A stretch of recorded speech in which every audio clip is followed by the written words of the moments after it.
Good evening students. आज हमारा topic है issue of shares at par.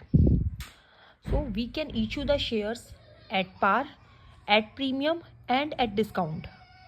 But इसमें भी कुछ पॉइंट्स आगे डिस्काउंट के लिए I will tell you later on. First of all, अगर हम शेयर को एट पार इशू करते हैं तो क्या होता है?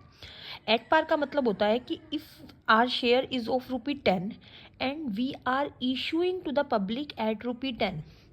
जैसे हमने यहाँ लिखा हुआ है कि शेयर की वैल्यू जो है वो भी ₹10 है, और पब्लिक को जब हम उसे इशू कर रहे हैं तो भी हम कितने में कर रहे हैं? ₹10 में कर रहे हैं, एक्चुअल वैल्यू पर कर रहे हैं। तो वो इशू होता है एट पार, मतलब जितनी वैल्यू का शेयर है उसी वैल्यू पर उसे क्या कर देना? इशू कर देना। That is issue of shares at par. Further next point is issue of shares at premium. When a company issues shares at a price which is above its face value, face value से ज़्यादा price पर अगर हम share को issue करते हैं, it is said to be issued at premium. Like if our share face value is ₹10 and we are issuing it to the public at ₹12, 15, 18 but more than 10. So that amount will be known as premium over and above the face value. इस face value से जितनी भी ज़्यादा का हम share को issue करेंगे वो क्या होगा? प्रीमियम होगा। जैसे 10 का शेयर है और हम इशू कितने में कर रहे हैं? 12 में, तो ये जो 10 से 12 में ₹2 क्या हो गया? प्रीमियम हो गया। सेम वे अगर यहाँ पर मैं लिख दूँ कि हमारा जो शेयर है अगर हम 15 में इशू कर रहे हैं तो हमारा प्रीमियम कितना हो जाएगा? 5। अगर हम यहाँ पर 20 में इशू कर रहे हैं तो प्रीमियम कितना हो गया? +10। ठीक है। सो शेयर को हम एट पार भी इशू कर सकते हैं और एट प्रीमियम भी इशू कर सकते हैं। तो अब ये जो प्रीमियम है कंपनी के लिए बेनिफिट है ना, क्योंकि कंपनी का शेयर तो ₹10 का था और कंपनी ने इसे इशू कितने में किया है? 10 में। 10 के अलावा कितने में किया? 12 में ही हो सकता है, 15 में हो सकता है, 20 में हो सकता है। ₹10 से ज़्यादा में किया, तो कंपनी के लिए जो प्रीमियम है ये बेनिफिट है, एक तरह का गेन है। और ये कैसा गेन होता है? कैपिटल गेन होता है, कैपिटल प्रॉफिट, इसको बोलते हैं कैपिटल प्रॉफिट। और कैपिटल प्रॉफिट को हम कहाँ यूज़ कर सकते हैं? सिर्फ कैपिटल एक्सपेंसेस को राइट ऑफ करने में। ध्यान रखना, वो चैप्टर किया है ना 11th क्लास में, रिजर्व्स एंड प्रोविजंस। फर्दर उसमें आगे हमने किया था capital expenditure and revenue expenditure.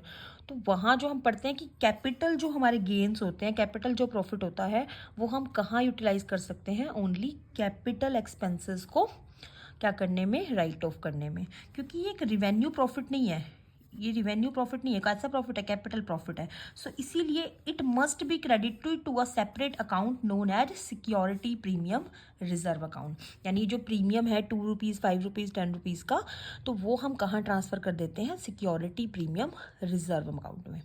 अब जो ये अकाउंट होता है सिक्योरिटी प्रीमियम रिजर्व का, इसे कैसे कैसे यूटिलाइज़ किया जा सकता है? कहाँ कहाँ हम इस जो एक्स्ट्रा पैसा हमारे पास आया है उसको हम कहाँ यूटिलाइज़ कर सकते हैं?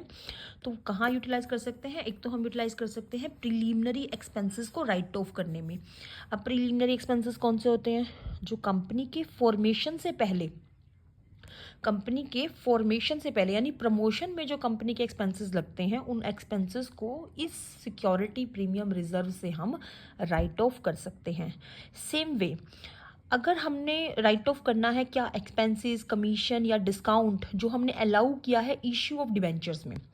कंपनी शेयर्स भी इशू करती है और डिबेंचर भी इशू करती है। तो अगर कंपनी ने डिबेंचर इशू किए हैं और उन डिबेंचर के इशू में कंपनी ने कुछ एक्सपेंसेस, कमीशन, डिस्काउंट कुछ भी ऐसा जो बियर किया है, उसको कंपनी क्या कर सकती है? यहाँ से राइट ऑफ कर सकती है। फर्दर इस सिक्योरिटी प्रीमियम रिजर्व का जो मनी होता है, जो पैसा होता है, we can also utilise for issuing fully paid bonus shares. Bonus share किसको देने के लिए? शेयर होल्डर्स को इशू करने के लिए भी हम इस रिजर्व को यूज़ कर सकते हैं। Further for providing premium payable on redemption of redeemable preference shares और डिबेंचर्स ऑफ द कंपनी।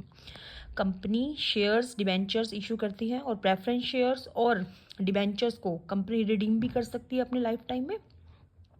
तो जब इनके रिडम्पशन पर कंपनी ने कुछ प्रीमियम पे करना है तो उस प्रीमियम को भी यहाँ से यूटिलाइज कर सकती है, यानी वो जो फंड चाहिए प्रीमियम के लिए वो फिर यहाँ से ले सकती है, यूटिलाइज कर सकती है।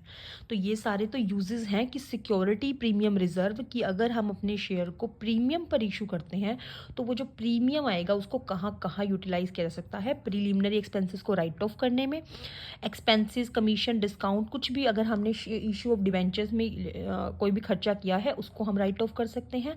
शेयर होल्डर्स को fully paid bonus share issue कर सकते हैं। और रिडीमेबल प्रेफरेंस शेयर्स या डिवेंचर्स को अगर हमने प्रीमियम पर रिडीम करना है तो उसके लिए भी हम इस सिक्योरिटी प्रीमियम रिजर्व का यूज़ कर सकते हैं।